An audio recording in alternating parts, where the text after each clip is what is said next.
All right, what's going on out there, everybody? Rooster here in Tennessee. This is a customer video, working through some amps here. Got quite a few we got to get some videos done on and get shipped out. So this one is for William L.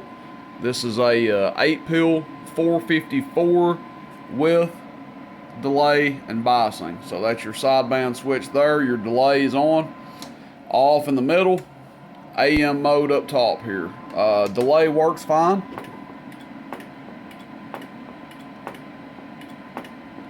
You guys can probably hear that kicking in. Recommended drive on this amp. Ideally, I would probably run something like a Anytone or a Striker or something like that with it. About 120 to 130 watts PEP or forward swing max going in, and I think somewhere around 5 to 6 watts dead key is plenty. Now this isn't an 8-pill 2879, it's a 454, so it takes less drive. So 5 to 7 watts, 5-6 watts dead key going in, and 100 to 130 watts PEP will be plenty. We don't have the ideal radio right now to drive it with, so we're just going to drive it with the Connex, and we still should see some pretty good numbers out of it. Generally they'll do anywhere between 450 and 550 average, and between 1100 and 1250 watts peak. Now that can vary.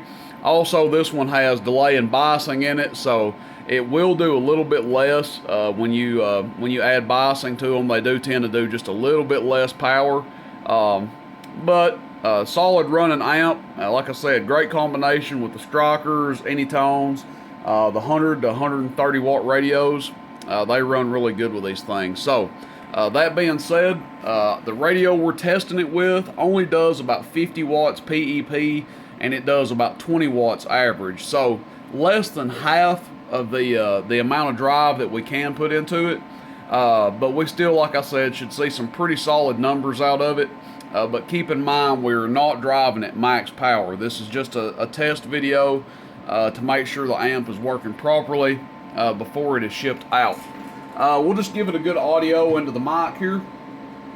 Audio. So it's only drawing 54 amps, and these can draw anywhere between 85 and 100 amps, depending on how you're driving them and depending on the radio that you're using. So 55 amps, and we are at 14.6 basically. That does read a little bit high, so 14.6 is how we're testing it. We've got a 1,000 watt slug in here. You can see that looking at the bottom scale.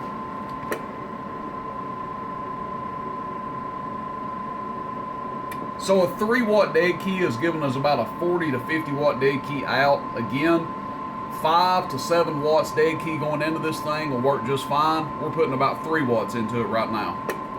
Hello. Hello.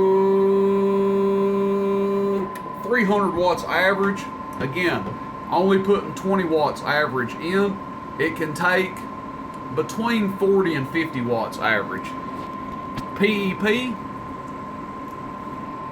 Hello, audio, audio, audio, audio, audio, audio, audio, audio, audio, audio, audio, audio, audio.